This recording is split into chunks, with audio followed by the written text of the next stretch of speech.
Periodic table के doubts हम discuss कर रहे थे, ठीक है। नहीं, पहले मुझे आयनिक बॉन्ड कंप्लीट कराना था। एक मिनट, आयनिक बॉन्ड की प्रॉपर्टीज करा रहा था ना मैं, आयनिक कंपाउंड की। तो हाँ, पहले आयनिक कंपाउंड की प्रॉपर्टी कर लेते हैं। देखो तीसरा, इलेक्ट्रिकल कंडक्टिविटी। दो पढ़ चुके थे हम। पहला, आयनिक कंपाउंड की high melting and boiling point, ठीक है। दूसरा हमने क्या पढ़ा था? दूसरा हमने पढ़ा था सॉल्युबिलिटी। तो यही इंपॉर्टेंट है सबसे ज्यादा, बाकी तो ऐसे टाइम पास है। इलेक्ट्रिकल कंडक्टिविटी, तो देखो सॉलिड स्टेट में ये क्या होते हैं? Non conductor, non conductor of electricity. और एक्वस स्टेट या फिर मॉल्टन स्टेट। एक्वस स्टेट क्या होती है? पानी में डाल दिया। मॉल्टन स्टेट क्या है? पिघला दिया। तो ये क्या होते हैं? कंडक्टर होते हैं इलेक्ट्रिसिटी के। कंडक्टर नहीं होते, नॉन कंडक्टर होते हैं। और इधर क्या होते हैं? ये कंडक्टर, ठीक है। ऐसा क्यों? देखो सॉलिड स्टेट में क्या होता है? हर कोई अपनी अपनी जगह पर फिक्स होता है। Na plus Cl minus, Na plus Cl minus, Cl minus Na plus. तो भाई इलेक्ट्रिक करंट क्या होता है? Flow of charge. तो बताओ, इसमें फ्लो ऑफ चार्ज हो ही नहीं पाएगा। देखो इस तरह से आपस में कनेक्टेड हैं ये सारे, किसी में भी सब कनेक्टेड है। ये सब, ये लाइनें क्या है? Force of attraction. किसी में भी क्या है? क्या नहीं हो पाएगा? इलेक्ट्रॉन का कंडक्शन, इलेक्ट्रॉन कहीं जा ही नहीं पाएगा, ठीक है। तो सॉलिड स्टेट क्या होता है? Non conductor of electricity. Solid state में क्या होती है? अपनी पोजीशन पर ये फिक्स्ड रहते हैं। तो लिखो आयनिक कंपाउंड्स। अच्छा, गैसियस स्टेट में भी ये करेंगे आयनिक कंपाउंड्स। वैसे गैसियस में बहुत मुश्किल ही होना। Do not conduct electricity in solid state. Ionic compounds do not conduct electricity in solid state because in solid state they are close to one another,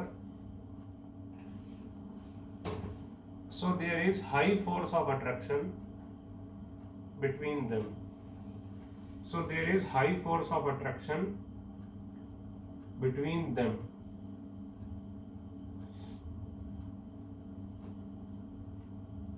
So no movement of charge or ion takes place in solid state. So no movement of charge or ion takes place in solid state. ठीक है। अब line change करके लिखो। They conduct electricity in aqueous state और molten state को क्या बोलते हैं? Fused state. ये दोनों एक ही नाम है, ध्यान रखना। गैसियस तो होते ही नहीं, छोड़ ही दो गैसियस। एक्वस स्टेट या फिर मॉल्टन स्टेट। मॉल्टन स्टेट को, मेल्टिंग को आप ये समझ लो फ्यूजन भी बोलते हैं। जैसे सॉलिड से लिक्विड बनता है, इसको मेल्टिंग बोलते हैं, या फिर क्या बोल सकते हो? फ्यूजन। और इसको क्या बोलोगे? इसकी क्या है? फ्यूज्ड स्टेट, ठीक है। तो ये क्या होते हैं भाई? कंडक्टर। ये फ्यूज्ड स्टेट है मॉल्टन जो है, ठीक, ठीक है। देखो व्हेन, अब ऐसा क्यों है एक्वस में? एक्वस में आपने देखा ही क्या था भाई? जैसे ये Na प्लस था, ये Cl माइनस, आपस में फोर्स ऑफ अट्रैक्शन था, तो ये अलग अलग हो जाते थे। याद करो, ये दोनों आयंस अलग हो जाते थे। इसके पास वाटर रहता था, इसके पास वाटर रहता था। तो मॉल्टन स्टेट में भी क्या होगा? अलग अलग हो जाएगा। तो एक्वस स्टेट में कंडक्टिविटी कैसे होती है? ये दो प्लेट्स लगाई जाती हैं, ठीक है, ठीक। अब मान लो ये पॉजिटिव प्लेट हो गई, ये नेगेटिव प्लेट हो गई। तो अब खुद देखो, जो Cl माइनस है वो किधर भागेगा? पॉजिटिव प्लेट की तरफ। Na प्लस किधर भागेगा? नेगेटिव प्लेट की तरफ। Cl माइनस भागेगा पॉजिटिव की तरफ, Na प्लस भागेगा निगेटिव की तरफ। बोलो भाई भागेगा कि नहीं भागेगा?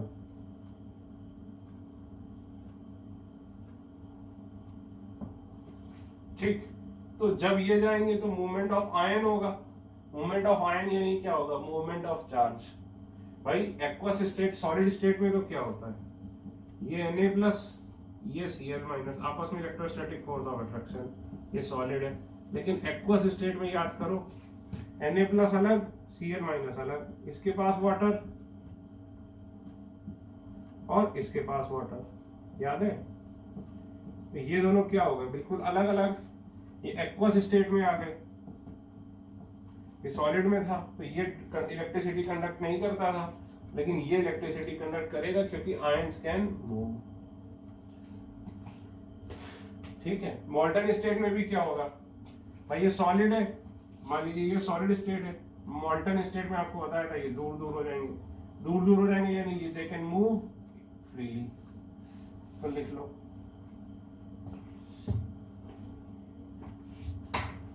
ठीक। जो पॉजिटिव प्लेट है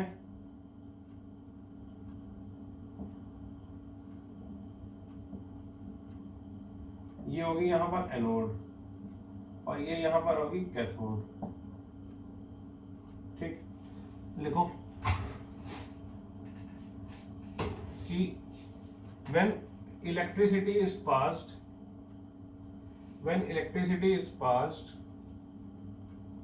positive ion moves to the cathode,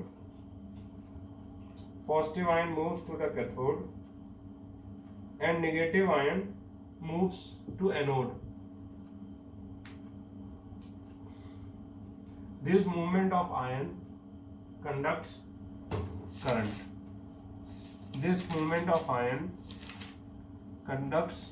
current. अगली प्रॉपर्टी फिजिकल स्टेट। तो फिजिकल स्टेट आपको पता ही है कि आयनिक कंपाउंड क्या होते हैं। आयनिक कंपाउंड में very high electrostatic force of attraction. Electrostatic force of attraction आपस में क्या होता है? इंटरमॉलिक्यूलर फोर्स ऑफ अट्रैक्शन बहुत ज्यादा होता है, तो इसीलिए ये सॉलिड स्टेट में होते हैं। वही सॉलिड लिक्विड गैस में फर्क ही क्या है? सॉलिड क्या होता है? जिसमें इंटरमॉलिक्यूलर फोर्स ऑफ अट्रैक्शन ज्यादा हो, लिक्विड जिसमें कम हो, गैस जिसमें और कम हो। तो लिखो कि all the ionic compounds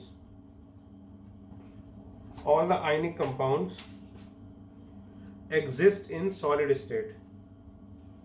All the ionic compounds exist in solid state. This is because of strong electrostatic forces of attraction. This is because of strong electrostatic forces of attraction between the constituent ions.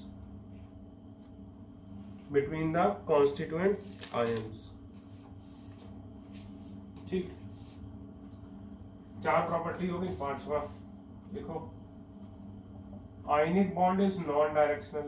ये आपने सुना होगा, आयनिक bond is non directional. Non directional का मतलब क्या है? देखो जैसे कोवलेंट बॉन्ड है, तो सपोज एक हाइड्रोजन था, एक और हाइड्रोजन था, एक एक इलेक्ट्रॉन इन्होंने शेयर कर लिया। अब बताओ, ये दोनों का न्यूक्लियस है। अब इलेक्ट्रॉन डेंसिटी या फिर फोर्स ऑफ अट्रैक्शन इसी डायरेक्शन में तो है। ये देखो, इस डायरेक्शन में तो कोई फोर्स ऑफ अट्रैक्शन नहीं है। तो यहां पर देखो, अगर मैं बोलूं कि ये जेड एक्सिस है, तो फोर्स ऑफ अट्रैक्शन केवल कहां पर है? बताओ, force of attraction is along Z axis only. बोलो भाई, है कि नहीं? फोर्स ऑफ अट्रैक्शन कहां पे है? केवल जेड एक्सिस पर।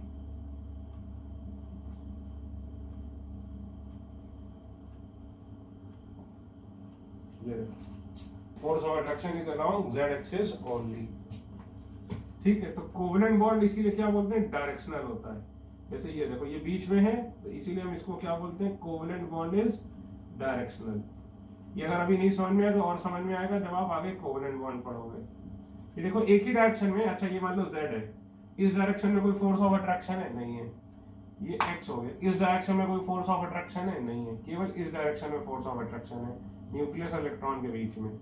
लेकिन आयनिक बॉन्ड देखो, तो भाई आयनिक कभी भी आपको बताया था एक मॉलिक्यूल तो होता नहीं है। ये देखो,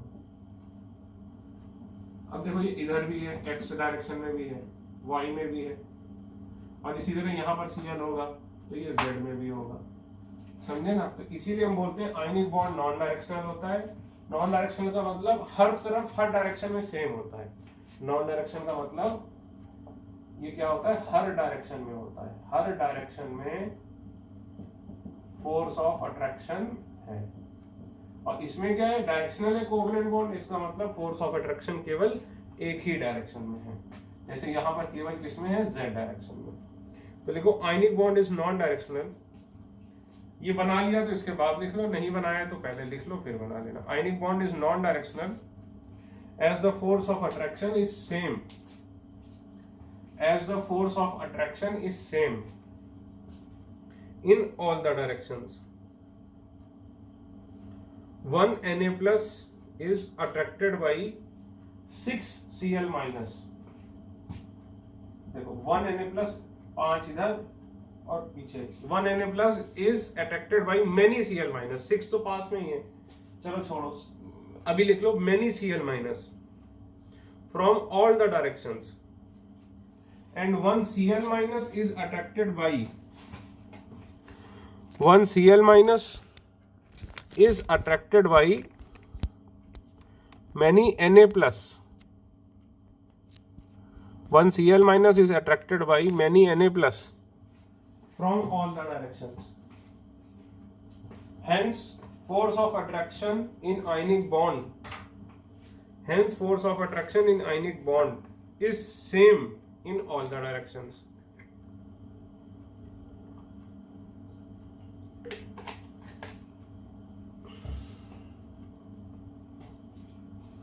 So we say ionic bond is non-directional in nature। ठीक है, ये लिख लो, ionic bond is non directional क्योंकि हर तरफ फोर्स ऑफ अट्रैक्शन सेम है, नॉन डायरेक्शनल। ये क्या है, आयनिक बॉन्ड। या नोट करके लिख लो एक पॉइंट, ये तो पॉइंट आपको 2 महीने बाद समझ में आएगा कि आयनिक bond is non directional, hence ionic bond is non directional, hence they do not show the phenomena of stereoisomerism, hence they do not show the phenomena of stereoisomerism।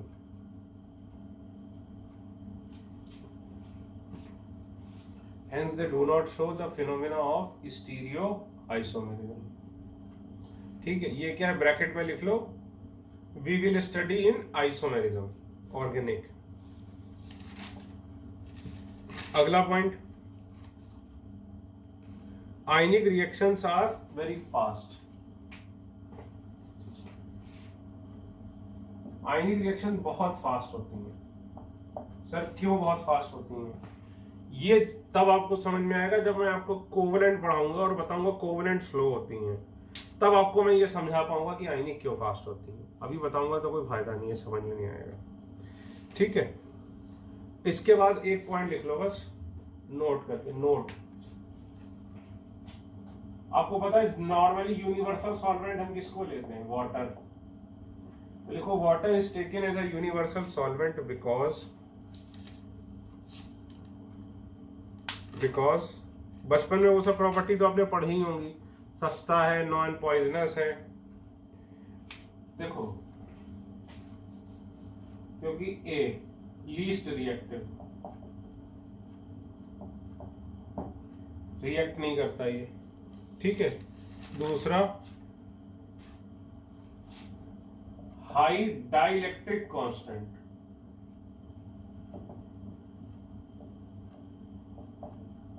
अब सर ये क्या होता है डाइलेक्ट्रिक कांस्टेंट, ये 12th में पढ़ोगे physics में, ठीक है। तो वो जो बचपन में आपको रीजन पढ़ाते थे कि भाई पानी जल्दी मिल जाता है, इजीली मिल जाता है, ये सब तो है ही, लेकिन पानी में घुलता क्यों है, क्यों डिसॉल्व हो जाते हैं? क्योंकि मेन कारण है उसका हाई डाइलेक्ट्रिक कांस्टेंट। और भाई सॉल्वेंट क्या होना चाहिए, जो घोल ले, ऐसा थोड़ी जो खुद ही रिएक्ट कर जाए।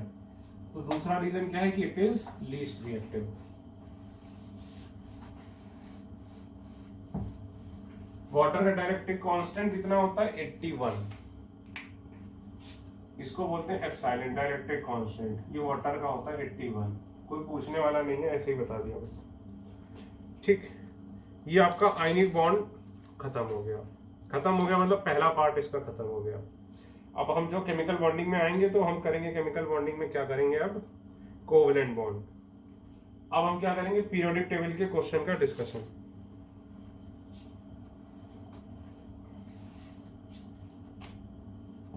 चलो भाई देखते हैं।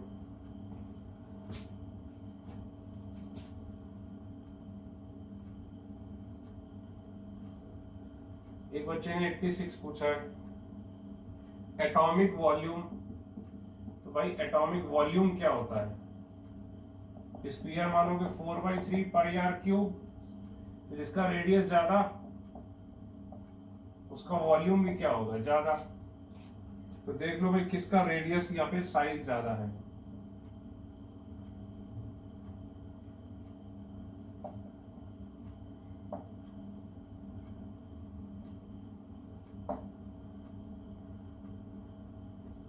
ये आपको मैंने बताया था साइज का ऑर्डर।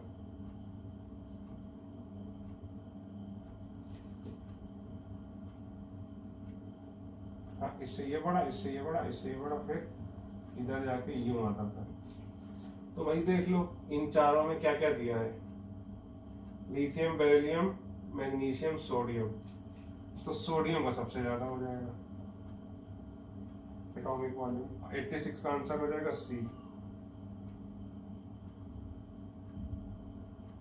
ठीक है, आंसर क्या हो जाएगा बेटा सी।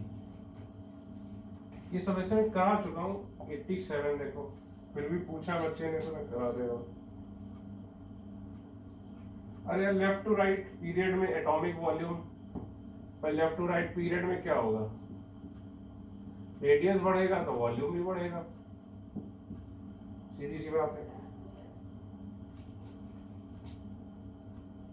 90 atomic size of carbon, nitrogen, phosphorus, sulphur. तो देखो भाई ये है ठीक। अब सल्फर का साइज फॉस्फोरस से बड़ा होगा, सॉरी फॉस्फोरस का सल्फर से बड़ा होगा, ये होगा ठीक। और ये सेकंड पीरियड के हैं, ये थर्ड पीरियड के हैं। नीचे आने पर क्या होता है, साइज बड़ा होता है। तो पहली बात फॉस्फोरस सल्फर का साइज बड़ा होगा किससे, कार्बन नाइट्रोजन से, क्योंकि ये थर्ड पीरियड के हैं और ये क्या है सेकंड पीरियड का। फिर फॉस्फोरस और सल्फर में किसका साइज बड़ा होगा, फॉस्फोरस का। फिर कार्बन, तो कार्बन नाइट्रोजन में कार्बन का। तो ये ऑर्डर हो गया 90 का। ठीक है, phosphorus, sulphur, carbon, nitrogen, A.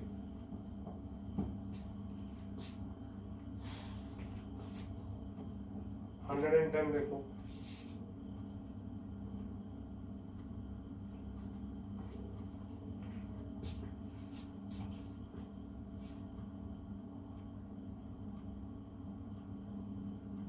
Hundred and 10 already done, जो भी बच्चा पूछ रहा है। एक बार मैं कराना चाहूंगा 109। इसमें एक बच्चे को डाउट था, फिर भी मैं करा चुका हूं। फिर भी देखो मैक्सिमम डिस्टेंस पूछ रहा है, maximum distance between centre of ion. तो खुद बताओ, मान लो एक छोटे छोटे हैं तो इनके बीच में डिस्टेंस ज्यादा होगा कि दोनों बड़े बड़े होंगे तब डिस्टेंस ज्यादा होगा, बताओ। ऑब्वियसली मैक्सिमम डिस्टेंस कब ज्यादा होगा, जब कैटायन का साइज भी बड़ा हो और एनायन का साइज भी क्या हो, बड़ा हो। जब कैटायन का साइज भी बड़ा हो और एनायन का साइज भी क्या हो, बड़ा हो। तो खुद देखो CSF, CSI, LII, LIF। तो कैटायन दो है, Li और CS। तो आपको पता ही है भाई CS Li प्लस से बड़ा होगा क्योंकि नीचे है। इसी तरह I माइनस जो है वो F माइनस से बड़ा होगा। तो यही ऑप्शन बनता है CSI। इसमें क्या है, कैटायन भी बड़ा और एनायन भी बड़ा, तो मैक्सिमम डिस्टेंस इसी में होगा। ठीक है, 108 भी देख लो, बच्चे ने पूछा था, फिर से पूछा था। Ratio of cation to anion smallest चाहिए, ये कम होना चाहिए। ये कब कम होगा, ये वैल्यू कब कम होगी, जब ऊपर वाली वैल्यू कम होगी और नीचे वाली वैल्यू क्या होगी, ज्यादा होगी। ये ओवरऑल वैल्यू कब कम होगी बेटा, जब ऊपर वाली कम होगी और नीचे वाली ज्यादा होगी। अगर ये नहीं सोच पा रहे हो तो फिर मैथ्स की दिक्कत है आपको, केमिस्ट्री की दिक्कत नहीं है। तो अब देखो 4 ऑप्शन है, NaCl, NaF, MgF2, MgCl2। तो खुद देखो Na प्लस और Mg+2, भाई 11 प्रोटॉन 12 प्रोटॉन 10 इलेक्ट्रॉन 10 इलेक्ट्रॉन, तो किसका साइज बड़ा होगा, Na+। लेकिन हमें कैटायन कैसा चाहिए, छोटा वाला, तो छोटा कैटायन कौन सा होगा, Mg+2। F- और Cl- में साइज किसका बड़ा होगा, Cl- का। एनायन हमें बड़ा वाला चाहिए, यानी ये लोगे, यानी हमारा आंसर क्या हो जाएगा, MgCl2, क्योंकि कैटायन छोटा और एनायन हमें बड़ा चाहिए।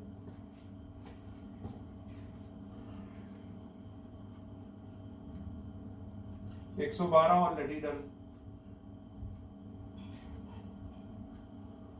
128। देखो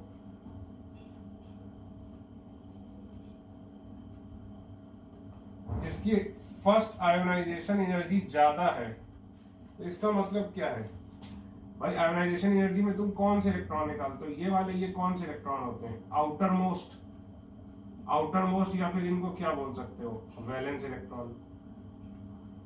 इनको क्या बोल सकते हो, आउटर मोस्ट या फिर वैलेंस इलेक्ट्रॉन। इनके बीच में क्या है, फोर्स ऑफ अट्रैक्शन है, ठीक है। तो अगर ये इसको निकालने में ज्यादा एनर्जी लग रही है, इसका मतलब क्या है कि फोर्स ऑफ अट्रैक्शन हाई है। तो there is strong force of attraction between nucleus and electron. तो इसको दूसरे शब्दों में क्या बोलोगे, स्ट्रांगली बाउंडेड। भाई ज्यादा फोर्स ऑफ अट्रैक्शन है, तो हम इसको दूसरे शब्दों में क्या बोल सकते हैं कि it is more strongly bounded to the nucleus. More force of attraction मतलब more strongly bounded to the nucleus.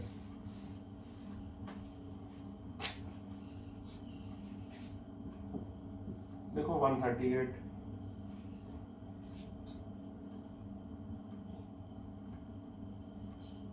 First ionization energy maximum, अरे यार बताया है, हीलियम की highest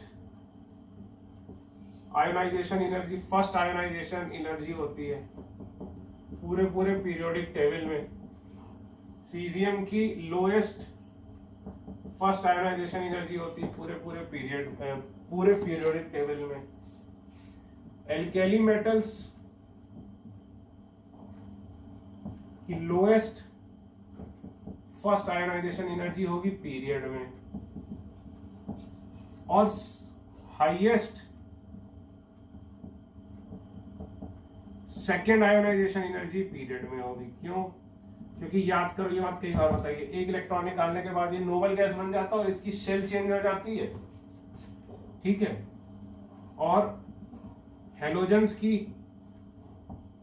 highest ionization energy in period, नहीं सॉरी, नोबल गैसेस की, halogens की क्या होती है, इलेक्ट्रॉन एफिनिटी। हेलोजेंस की क्या होती है, highest electron affinity in period, ठीक है। लिख लो ये क्वेश्चन तो नहीं पूछना चाहिए था यार, ये जिसने भी पूछा है, ये कई सारे बच्चों के मिक्स्ड डाउट्स हैं, इसका मतलब आपने ठीक से नहीं पढ़ रहे हो। 148,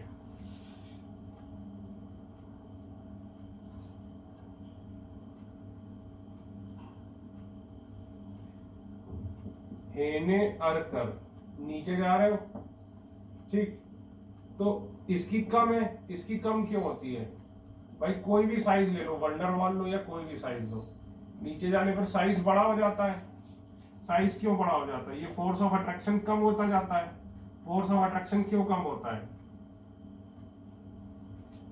हम क्या बोलेंगे कि इफेक्टिव न्यूक्लियर चार्ज, देखो जो फोर्स ऑफ अट्रैक्शन कम होता है उसको हम क्या बोल सकते हैं कि इफेक्टिव न्यूक्लियर चार्ज कम हो जाता है।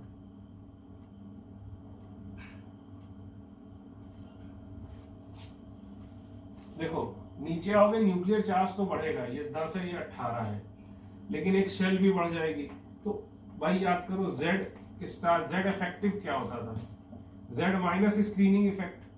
तो नीचे आने पे साइज बढ़ता है, तो ये बात ध्यान रखना, नीचे आने पे साइज बढ़ता है, साइज बढ़ता है इसका मतलब फोर्स ऑफ अट्रैक्शन कम होता होगा, और फोर्स ऑफ अट्रैक्शन कम होता होगा इसका मतलब हमेशा नीचे आने पर Z इफेक्टिव कम होता है। चाहे तो ऐसे देख लो भाई, नीचे आने पे साइज बढ़ता है, साइज क्यों बढ़ता होगा? क्योंकि फोर्स ऑफ अट्रैक्शन कम होता होगा। फोर्स ऑफ अट्रैक्शन क्यों कम होता होगा? याद करो फोर्स ऑफ अट्रैक्शन क्या होगा कि Q1 Q2 upon R square होता था, याद करो। तो इसका चार्ज कितना होता है? Z इफेक्टिव, Z इफेक्टिव लोगे ना इनटू E, और इलेक्ट्रॉन का चार्ज E, याद करो ये चीज उसमें कराई थी रदरफोर्ड में। तो ये होगा तो ऑब्वियसली फोर्स ऑफ अट्रैक्शन कम है, यानी क्या कम हो रहा है? Z इफेक्टिव कम हो रहा है। ठीक है,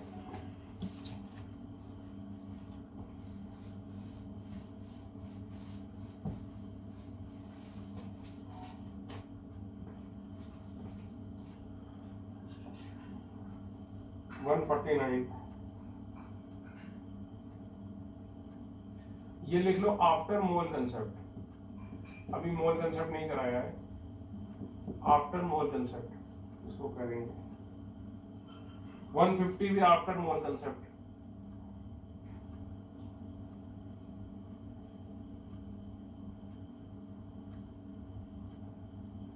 one 153 already done in class.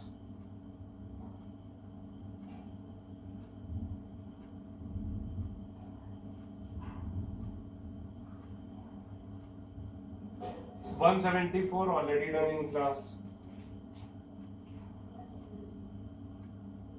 Answer तो गलत नहीं 174 में।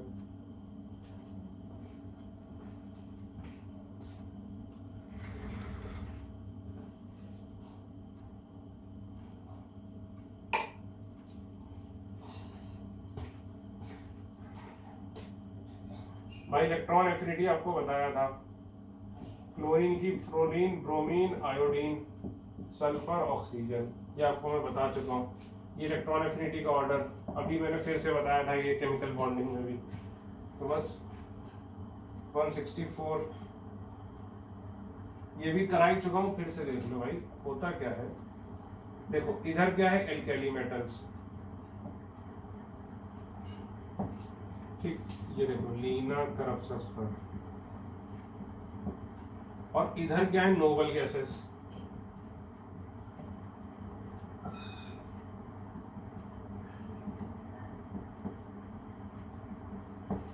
अब बताओ सपोज इसका 10 है, ठीक है, आयोनाइजेशन एनर्जी। तो ये बढ़ते बढ़ते ये यहां से यहां तक आयोनाइजेशन एनर्जी क्या होगा, बढ़ेगा। 10 से बढ़ते बढ़ते मान लो 25 होगा। तो ग्राफ बनाओगे अगर किसका, आयोनाइजेशन एनर्जी वैसे वर्सेस Z का। Z क्या होता है, एटॉमिक नंबर। इधर से इधर जाओगे तो क्या बढ़ता है, Z बढ़ता है कि नहीं, एटॉमिक नंबर बढ़ता है कि नहीं। भाई लिथियम का 3, फिर 4, फिर 5, फिर 6, फिर 7। तो जैसे जैसे Z बढ़ेगा देखो आयोनाइजेशन एनर्जी बढ़ेगी। तो ये पहला कौन सा था, एल्केली मेटल, और एकदम हाईएस्ट पे कौन आएगा फिर, नोबल गैस। नोबल गैस आएगी। अब जब नोबल गैस से यहाँ आओगे तो इसके बाद ये मान लो 10 है, 10 के बाद जब 11 आओगे तो 11 पे क्या होगा, आयोनाइजेशन एनर्जी एकदम से कम हो जाएगी। क्यों कम हो जाएगी, क्योंकि शेल चेंज हो गई। ये सेकेंड शेल से निकाल रहे थे और ये किससे निकाल लो, थर्ड शेल से। तो अब क्या होगा, फिर अब यहाँ से यहाँ तक बढ़ेगी। ये देखो ये सोडियम आ गया, अब फिर धीरे धीरे धीरे धीरे धीरे धीरे बढ़ेगी। फिर यहाँ पर नोबल गैस पे हाईएस्ट हो जाएगी। फिर जैसे ही नीचे आएगी तो फिर एकदम से नीचे आ जाएगी, यहाँ पर पोटेशियम आ जाएगा। क्यों, क्योंकि शेल चेंज हो जाएगी। शेल पहली बार कब चेंज होती है, एल्केली मेटल में। इसीलिए हर बार ये नोबल गैसेस पे यहाँ से यहाँ तक आएगा नोबल गैसेस पे टॉप बनाएगा, फिर एकदम से कम हो जाएगी, फिर एल्कली मेटल, फिर धीरे धीरे धीरे बढ़ेगा, नोबल गैस आएगी, फिर एकदम से कम हो जाएगी। तो यही ये ग्राफ कह रहा है, देखो ठीक है ना, कि नोबल गैसेस मैक्सिमा पर है और एल्कली मेटल मिनिमा पे है। मैक्सिमा क्या होता है? Highest value. मिनिमा क्या होता है? Lowest value.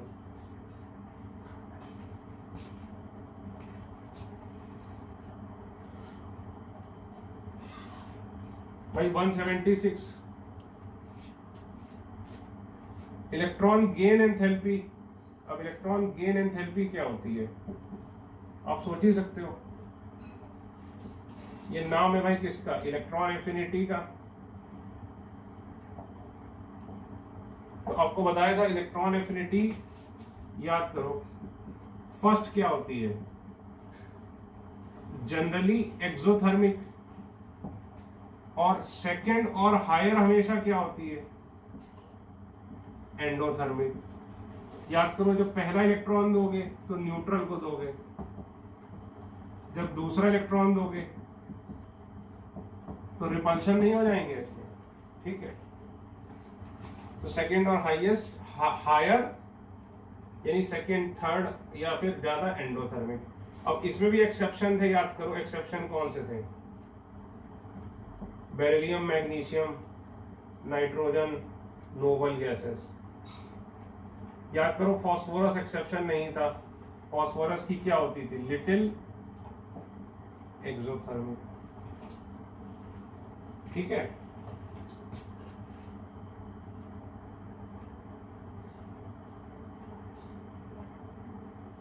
और देखो 181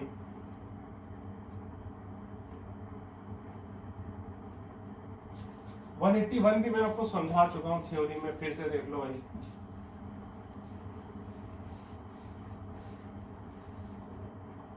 ये वैल्यू के साथ मैंने समझाया है, देखो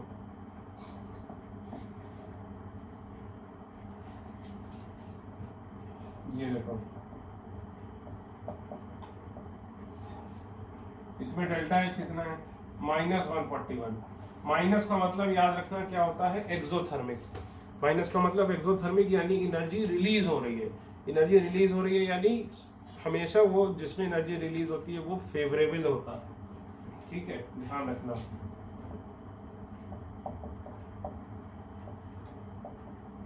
यानी फेवरेबल होता है एक्सोथर्मिक प्रोसेस, यानी अपने मन से होने के चांसेस उसके 99% है। फेवरेबल प्रोसेस का मेरा क्या मतलब है कि अपने मन से उसके होने के चांसेस 99% है। यानी जो भी एक्सोथर्मिक रिएक्शन है जनरली उसके होने के चांसेस 99 नहीं तो 90% तो मान के चलो कि वो होना चाहती है। क्यों होना चाहती है? क्योंकि एनर्जी रिलीज होगी तो ज्यादा स्टेबल होगा। तो ये क्या थी? First electron affinity. अब सेकेंड देखो कितनी है? +780। तो ये एंडोथर्मिक हो गई। एंडोथर्मिक का मतलब क्या? लेस स्टेबल हो रही है। अब इन दोनों को ऐड कर दो, ये कट जाएगा। तो सोचो ये क्या था? 26 और ये क्या हो गया? 28। तो ये नोबल गैस कॉन्फ़िगरेशन हो गई।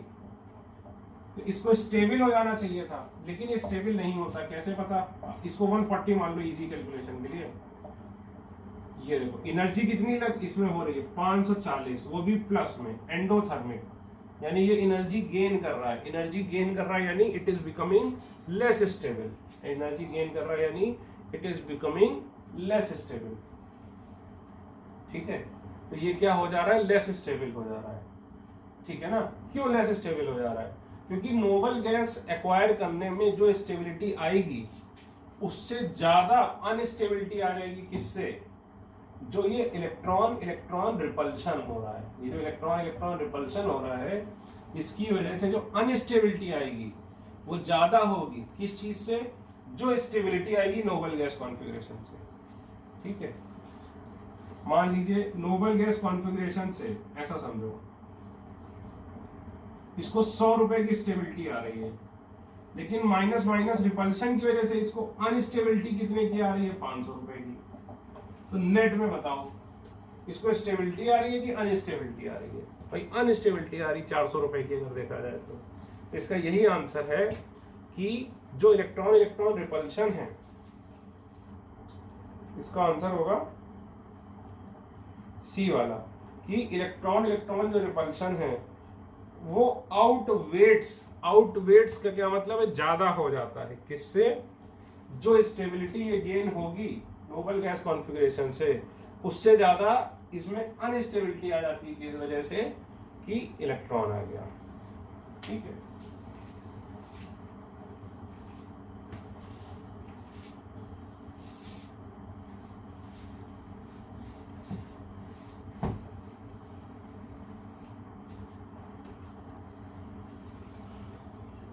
वन 82।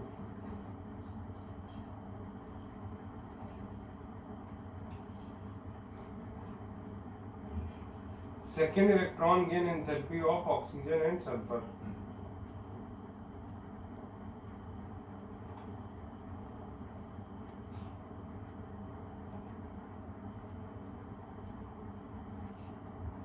देखो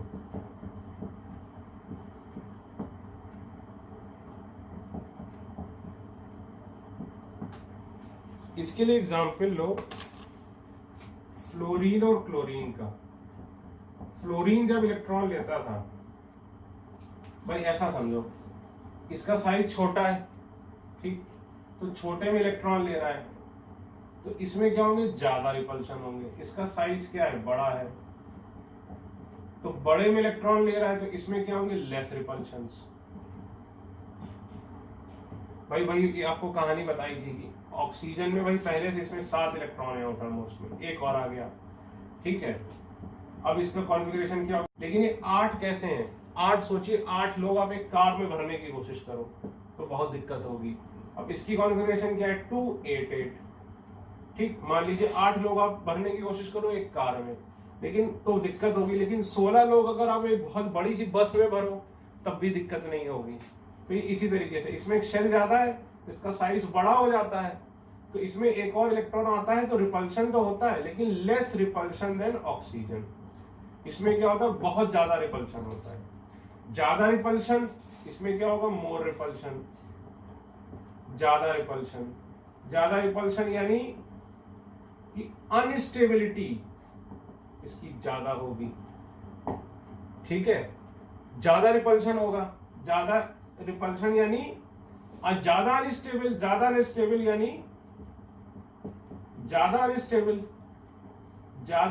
यानी ज्यादा क्या करेगा, एनर्जी गेन करेगा।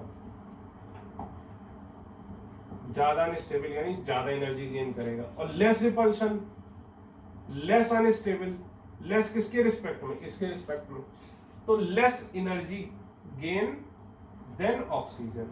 ये अच्छा सवाल था, less energy gain than oxygen. तो अगर ये 780 कर रहा है, प्लस तो दोनों ही प्लस रहेगा। प्लस क्यों रहेगा दोनों में, क्योंकि दोनों ही एनर्जी गेन कर रहे हैं। तो इसकी अगर 780 है तो सेकेंड वाले की इसकी कम होनी चाहिए। अब देखो ए और बी तो हो ही नहीं सकता। ए और बी क्यों नहीं हो सकता, क्योंकि उसमें एक जो है वो माइनस है। माइनस का मतलब एक्सोथर्मिक हो नहीं सकती, क्योंकि सेकेंड इलेक्ट्रॉन एफिनिटी हमेशा क्या होगी, एंडोथर्मिक। तो अब देखो सी या डी में, भाई डी होगा, क्योंकि ये जो सल्फर वाला ऑक्सीजन का 780 है तो ये 780 से क्या होना चाहिए, कम होना चाहिए, ऑक्सीजन से कम होना चाहिए। तो ये 780 है तो ये 780 से कम यानी कितना, ऑप्शन में दिया 590, तो हम मान लेंगे। इस क्वेश्चन में स्टार बना देना, अच्छा क्वेश्चन था ये, ठीक है। देखो 183,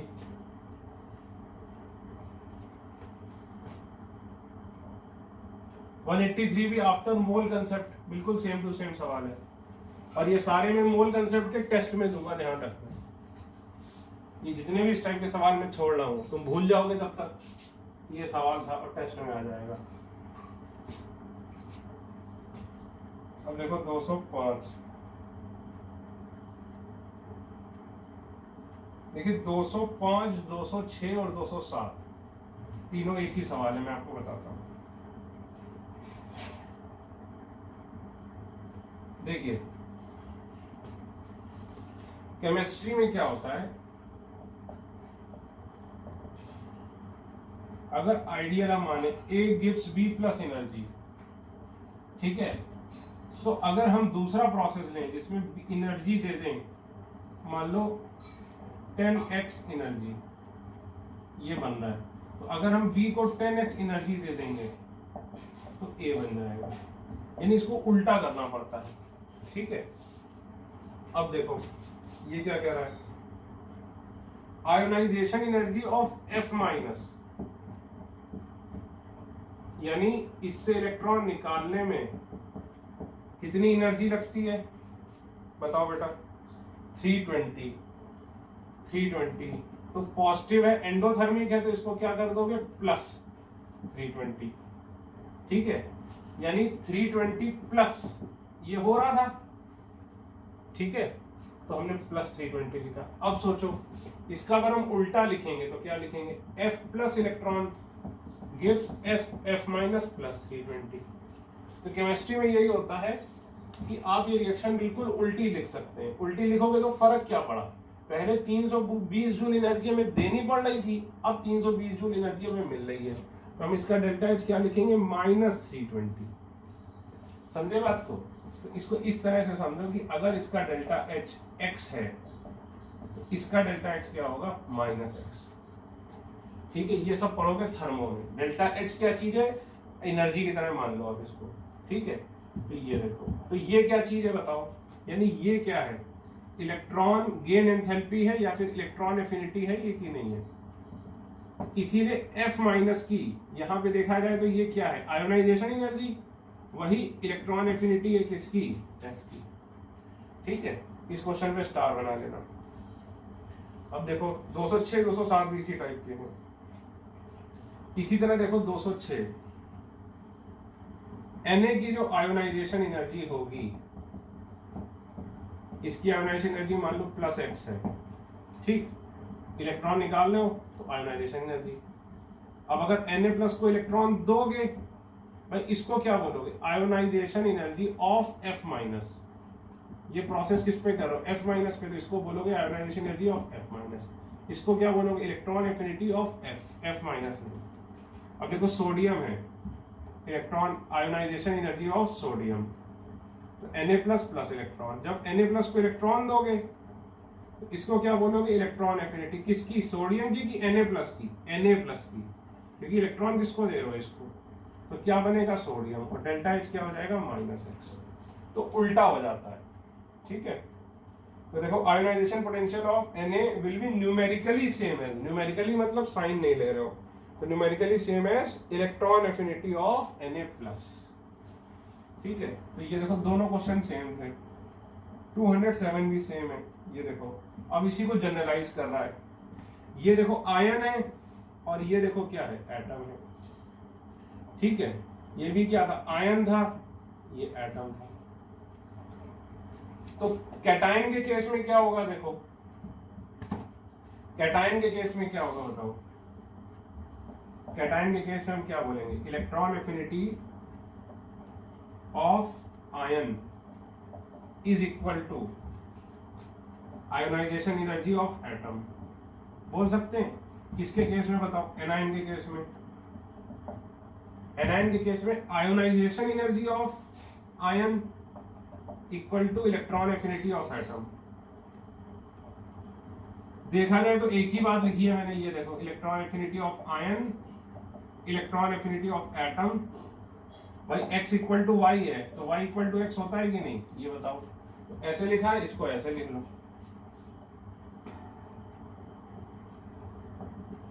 तो देखो एक ही तो बात कही है कैटायन के लिए भी और एनायन के लिए भी, ठीक है। तो ये एक कंसेप्ट की तरह है, ये कंसेप्ट की तरह मैं कराता हूं, मैंने इस साल कराया नहीं, मैं भूल गया हूँ इसको कराना, तो लेकिन असाइनमेंट में आपका कवर हो गया, समझ गए ना। ये देखो कंसेप्ट है और ये इसके 3 सवाल हो गए, ठीक है बेटा। 205 से 211 तक है, ठीक है, 260 हो गया।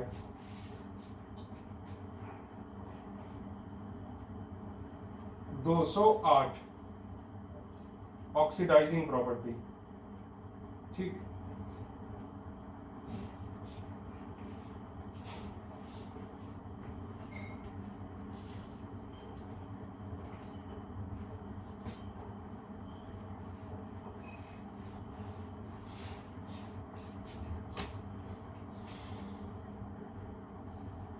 ये हम पढ़ेंगे आफ्टर इलेक्ट्रोकेमिस्ट्री, जो कि किसमें आएगा, 12th में आएगा, 12th का चैप्टर है।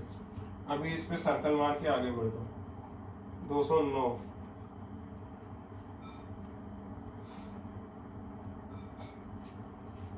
मेटेलिक कैरेक्टर,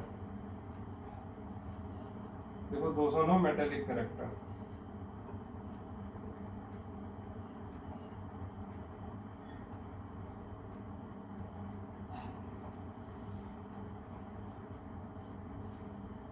क्या क्या है, एलिना टरबसस, भीमका, बलगा, ठीक है। अब देखो इसमें पूछा किसके किसके बारे में, इन चारों के बारे में पूछा गया, ठीक। तो ये देखो, ये एल्केली मेटल है। Alkali metals are more metallic than alkaline earth. क्यों भाई, मेटल क्या होता है, जो इजीली इलेक्ट्रॉन दे, ठीक है। तो इजीली, सबसे ज्यादा इजीली जो मेटल कौन होता है, जो इजीली इलेक्ट्रॉन दे, इजीली इलेक्ट्रॉन दे, यानी उसकी आयोनाइजेशन एनर्जी क्या होगी, कम होगी। अब देखो, अगर सोडियम मैग्नीशियम में ही देखा जाए तो मैग्नीशियम की आयोनाइजेशन एनर्जी सोडियम से ज्यादा है, और इसकी सोडियम की पोटेशियम से भी ज्यादा है। क्यों, क्योंकि नीचे आने पर आयोनाइजेशन एनर्जी कम होती है, ठीक। तो सोडियम की सबसे अच्छा मेटल कौन हो गया, सोडियम। मेटल ही पूछा था ना, मेटेलिक कैरेक्टर पूछा था। फिर मैग्नीशियम, बोरॉन, एल्युमिनियम में बोरॉन नॉन मेटल या मेटलॉइड कह लो, एल्युमिनियम मेटल जैसा होता है, आपको बताया था, ठीक है। अगर ये आप नहीं भी सोच पा रहे हो तो याद करो, इधर जाने पर मेटेलिक कैरेक्टर क्या होता था, कम होता था, और नीचे जाने पर क्या होता था, मेटेलिक कैरेक्टर बढ़ता था। तो ये सबसे नीचे है और सबसे इधर है, इसीलिए इसका मेटेलिक कैरेक्टर ज्यादा, ठीक है। नीचे भी है और इधर भी है, ऐसा सोच लो, इधर जाने पर मेटेलिक कैरेक्टर क्या होता है, बढ़ता है। तो इसका मेटेलिक कैरेक्टर सबसे ज्यादा, उसके बाद इसका, उसके बाद इन दोनों का। अब इन दोनों में किसका मेटेलिक कैरेक्टर ज्यादा होगा, तो नीचे होगा। लेकिन वैसे भी हमें याद होना चाहिए कि एल्युमिनियम मेटल पी ब्लॉक में है, फिर भी मेटल की तरह बिहेव करता है। लेकिन चलो पीरियोडिक टेबल के कंसेप्ट से भी हम इसको कर सकते हैं इस तरीके से। 209 हो गया। 210 हाईली मेटेलिक एलिमेंट। तो बताओ, हाईली मेटेलिक एलिमेंट, अभी आपको बताया कि मेटल कौन है, जो आयोनाइजेशन इलेक्ट्रॉन इजीली दे। तो हाईली मेटेलिक, इधर जाने पर मेटेलिक नेचर क्या होता है, कब होता है, यानी इधर जाने पर मेटेलिक नेचर बढ़ता है, इधर जाने पर बढ़ता है। तो यानी ये वाला सबसे ज्यादा मेटेलिक है, कौन से, एल्केली मेटल्स। और एल्केली मेटल के आउटर मोस्ट में कितने इलेक्ट्रॉन होते हैं, ओनली 1 इलेक्ट्रॉन। तो केवल एक इलेक्ट्रॉन देखो किसमें, अब देखो सी वाले में आउटर मोस्ट में केवल एक इलेक्ट्रॉन है। तो सी वाला क्या है, एल्केली मेटल। और है क्या वो, देखा जाए तो सी पोटेशियम है, 2881 90। 211 देखो, ये आपको केमिकल बॉन्डिंग के बाद ज्यादा समझ में आएगा, लेकिन चलो फिर भी करा सकते हैं अभी भी। 211 ग्रुप नंबर 2, जैसे मान लो बेरिलियम, मैग्नीशियम, ये ग्रुप 2 होता है। ग्रुप 15 जैसे नाइट्रोजन, फास्फोरस, ठीक है। तो अब देखो, ये है तो ये आयनिक कंपाउंड ही बनाएगा, ठीक है। तो ये, अब इसके आउटर मोस्ट में 2 इलेक्ट्रॉन, इसके आउटर मोस्ट में 5, तो ये 3 भी ले लेगा तो ऑक्टेट कंप्लीट हो जाएगी। तो इसकी वैलेंसी में क्या बोलूंगा, 3 है सर। अरे यार, इसकी बोल सकते हो ना, 3 और लेगा तो ऑक्टेट कंप्लीट हो जाएगी। तो देखो MgN, इसकी 3, इसकी 2। याद करो, ऐसे बचपन में क्रॉस मल्टीप्लाई कर देते थे। तो Mg3N2, मैग्नीशियम नाइट्राइड, ठीक है, तो 211 था ना, तो ये X3Y2 हो जाएगा, ठीक। इसी तरह 212 भी देख ही लो भाई,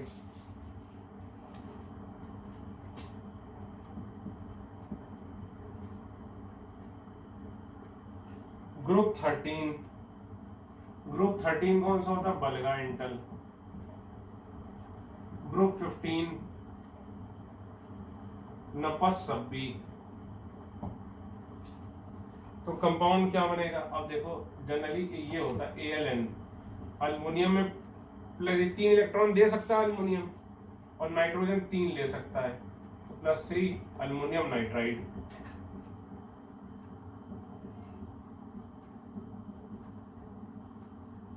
तो क्या बन जाएगा? ALN,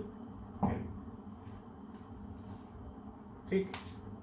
ALN बन जाएगा, यानी क्या बन जाएगा? XY।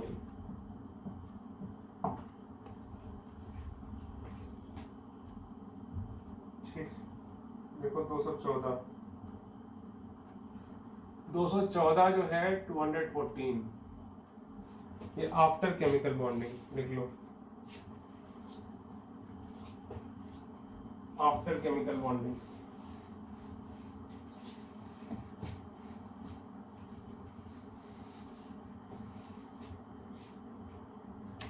दो 215, ये फैक्ट है, ये आपको लर्न करना पड़ेगा कि ये क्लियर थोड़ा बहुत जाकर आपका होगा एस ब्लॉक में, लेकिन फिर भी याद ही करना पड़ेगा। Alkaline earth metal di positive ion देते हैं instead of uni positive ion, क्यों? क्योंकि ये ज्यादा हाइड्रेट हो जाता है। ये एस ब्लॉक में क्लियर होगा, एस ब्लॉक में क्लियर होगा, अभी के लिए लर्न कर लो, इसलिए क्योंकि इसकी हाइड्रेशन एनर्जी ज्यादा होती है। ये क्लियर होगा एस ब्लॉक में। ये डाई पॉजिटिव बनाता है, इसका मेन रीजन क्या होता है कि हाइड्रेशन एनर्जी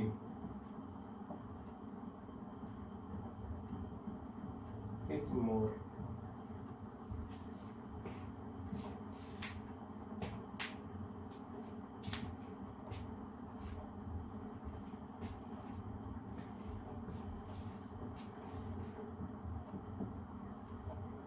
दो 217 greatest tendency to lose electron भाई आयरन, फ्लोरीन और सल्फर तो क्या है? नॉन मेटल है, ये तो इलेक्ट्रॉन देना ही नहीं चाहेंगे। बेरिलियम की याद करो, वैसे भी आयोनाइजेशन एनर्जी क्या होती थी? Very high.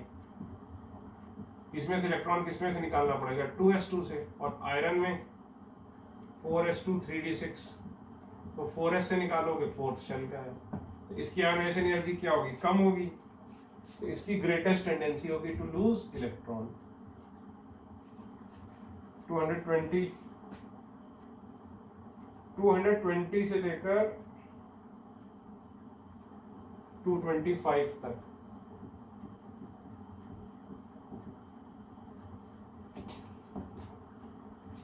ये क्या है? Diagonal relationship. हेडिंग डालो डायगोनल रिलेशनशिप।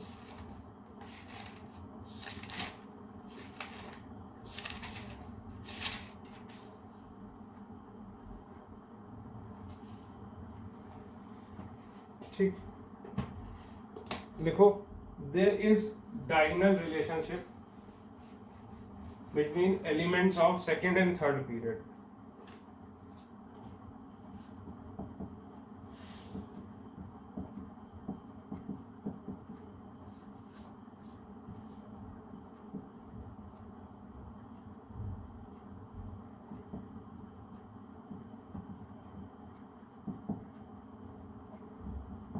यानी लिथियम की प्रॉपर्टीज, ये देखो, इसको बोलते हैं डायगोनल रिलेशनशिप। डायगोनल रिलेशनशिप क्यों बोलते हैं? क्योंकि इन दोनों की प्रॉपर्टीज एक जैसी होती हैं काफी हद तक, इन दोनों की एक जैसी, इन दोनों की एक जैसी। इसकी होनी किससे चाहिए? अपने ग्रुप जैसी होनी चाहिए, लेकिन अपने ग्रुप के अलावा इसकी इनके साथ होती है।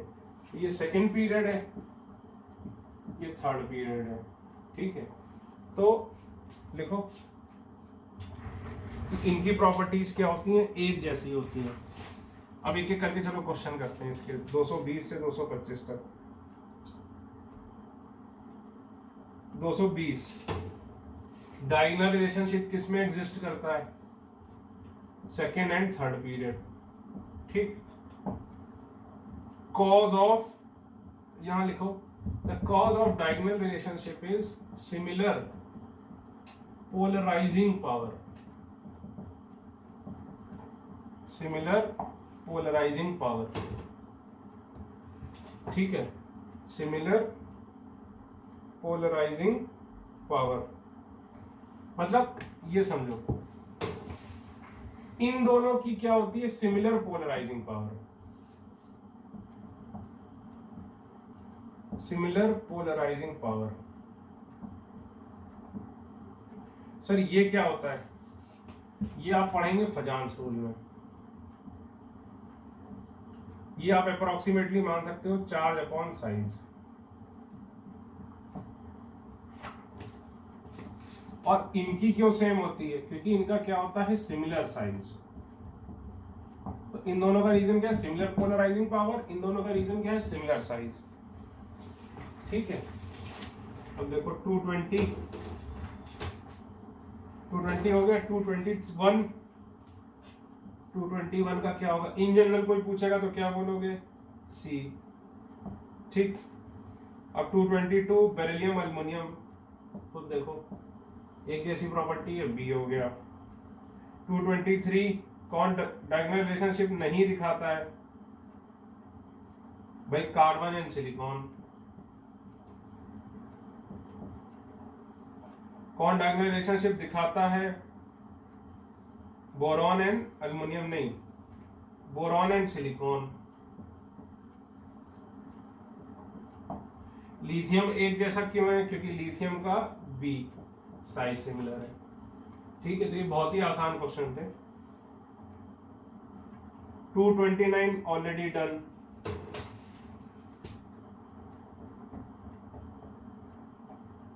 देखो 232, जिसकी ज्यादा इलेक्ट्रोनेगेटिविटी होगी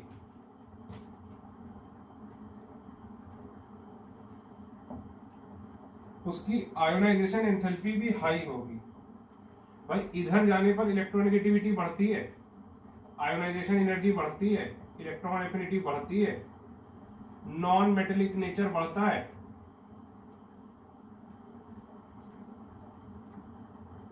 और साइज छोटा होता है, और इधर जाने पर ये सब कम होता जाता है। तो बताओ इसका आंसर क्या हो जाएगा, हाई आयोनाइजेशन एनर्जी। भाई tendency to form positive ion नहीं, इधर नॉन मेटेलिक का मतलब क्या होता है, tendency to form negative ion.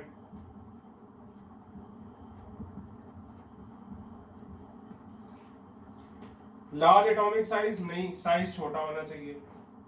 Less negative electron की एंथैल्पी नहीं, ज्यादा होनी चाहिए। तो बस इसका आंसर क्या हो जाएगा, बी, आयोनाइजेशन एनर्जी ज्यादा।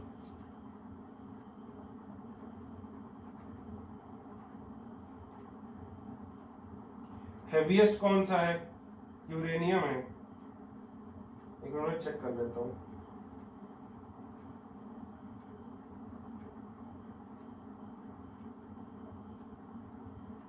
यूरेनियम ही है। खुद देखो भीम का सर बरा, ये आता है। ठीक, फिर शक्ति व कर्म स्काई लाख। ठीक, तो ये आर ए सी, यहां पर क्या आता था, 5F। 5F में यूरेनियम होता था, यूरेनियम का एटॉमिक नंबर ही क्या होता था, 92 होता था, शायद 92 होता था। तो बताओ इधर इसका एटॉमिक नंबर कम है, इसका एटॉमिक नंबर ज्यादा है, तो इसका एटॉमिक वेट भी ज्यादा होगा। ये सोच सकते थे बड़े आराम से। 237,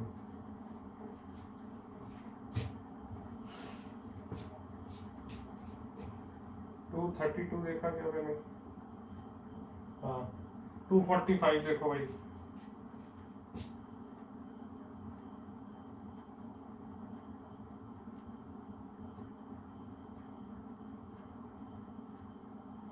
कौन सा सबसे वायलेंट फैशन में रिएक्शन करेगा?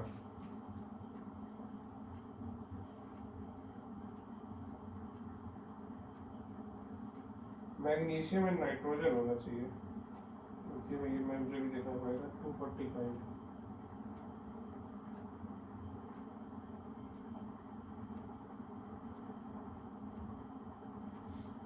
ये मैं चेक करके बताऊंगा। 245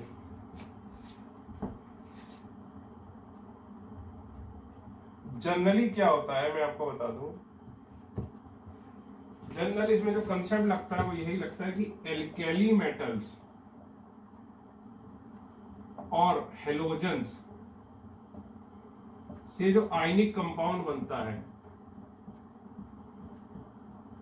इसकी स्टेबिलिटी बहुत ज्यादा होती है।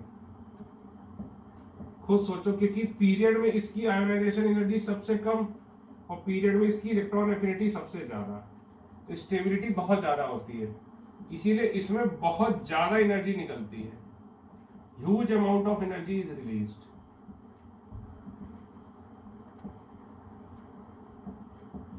और जब बहुत ज्यादा एनर्जी निकलेगी तो हम उसको क्या बोल देंगे कि भाई वो वायलेंट हो गया। वायलेंट का मतलब क्या हुआ? एकदम से एनर्जी आ गई। तो इसका यही रीजन है। फिर भी और मैं चेक करूंगा कि और कोई रीजन है क्या, लेकिन अभी मुझे यही समझ में आ रहा है। ठीक है,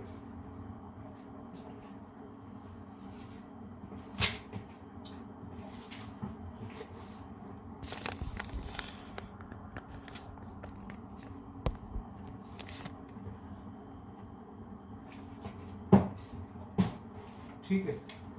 अब देखिए, एक एनसीईआरटी के एग्जाम्पलर आते हैं, उसके 2 क्वेश्चन डाले मैंने।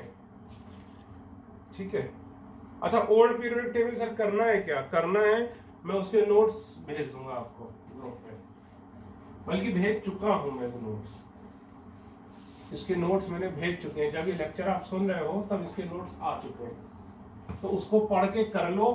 और बेसिकली रटना ही है ये कि क्या हुआ था, हिस्ट्री है ये। ठीक है, अब देखिए पैसेज 272 से 278 तक।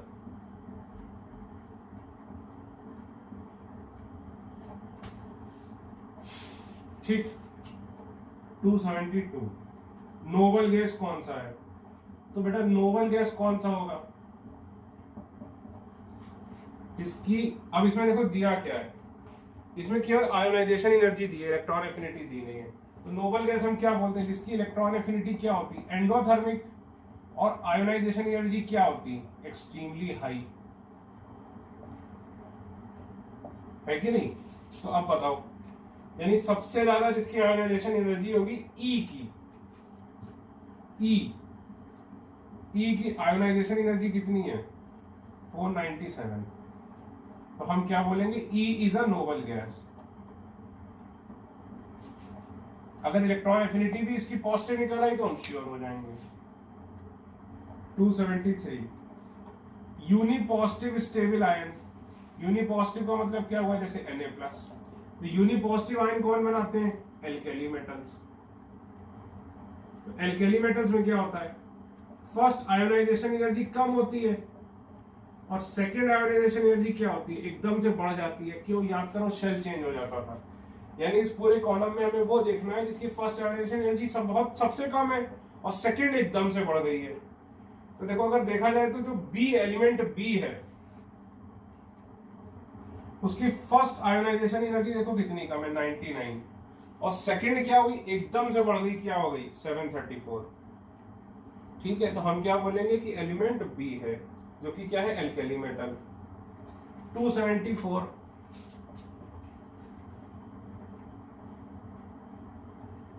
Stable oxidation state +2। +2 किसकी होगी? एल्कलाइन अर्थ की।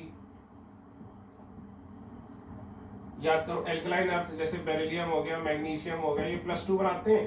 अब जैसे मैग्नीशियम ही ले लो, 282। तो आउटर मोस्ट में 2 इलेक्ट्रॉन है, तो जब 2 निकल जाएंगे +2 में आ जाएगा। अब जब थर्ड निकालोगे तो किससे निकालोगे? अंदर वाली शेल से। एल्कलाइन +2 का मतलब क्या हुआ? कि फर्स्ट आयोनाइजेशन एनर्जी से ज्यादा सेकेंड आयोनाइजेशन एनर्जी। लेकिन जो थर्ड वाली है वो बहुत ज्यादा हो जाएगी। तो देखो फर्स्ट और थर्ड एकदम से किस में बढ़ रही है बताओ, 274 में।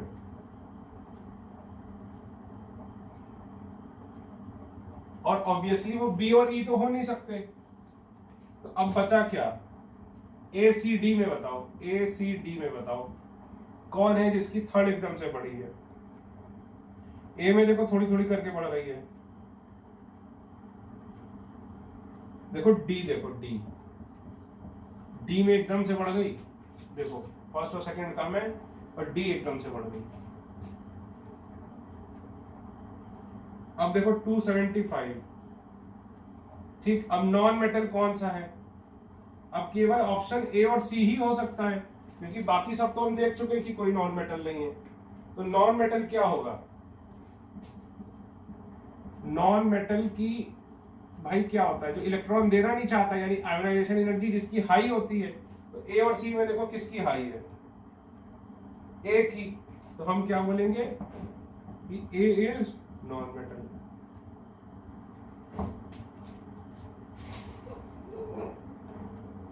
To 276 most reactive metal. तो मोस्ट रिएक्टिव मेटल तो कौन होते हैं, एल्केली मेटल्स, ठीक है ना।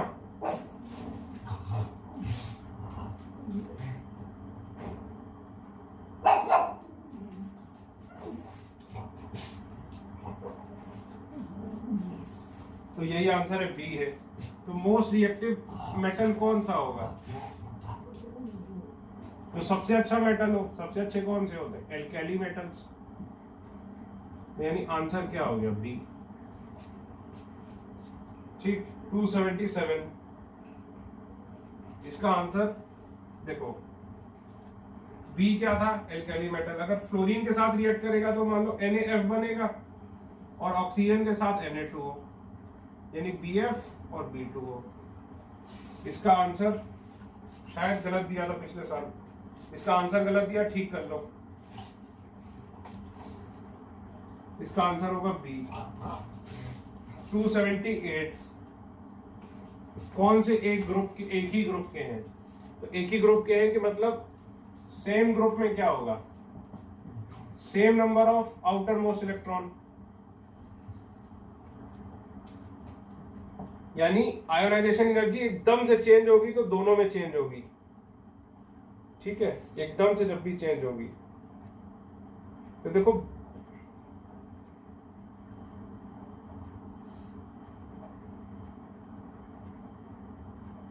बी और सी सेम ग्रुप के हैं, क्यों, बी और सी दोनों ही एल्केली मेटल है, बोथ आर एल्केली मेटल्स। और उसमें से बी की आयोनाइजेशन एनर्जी कम है, इसीलिए क्या है, मोर रिएक्टिव मेटल, ठीक है ना। यहाँ पे अब क्यों ये सेम ग्रुप के एल्केली मेटल क्यों है, क्योंकि देखो फर्स्ट आयोनाइजेशन एनर्जी से बहुत ज्यादा है क्या इनकी, सेकेंड आयोनाइजेशन, ठीक है। तो अब ये जो 81, 82, 83 है, ये अगला पैसेज है, तो आप इसको ट्राई करिए, ठीक है। लेवल 2 में क्वेश्चन नंबर 10 नहीं करना है आपने, बस लेवल 2 में 10 नहीं करना है, बाकी इसको कर डालिए। तो जिस दिन ये वीडियो पहुंचेगा उस दिन होगा थर्सडे, ठीक है। तो हम मंडे को इसका टेस्ट लेंगे, या संडे को रख लो, संडे को तो फ्री हो, Sunday test of periodic table.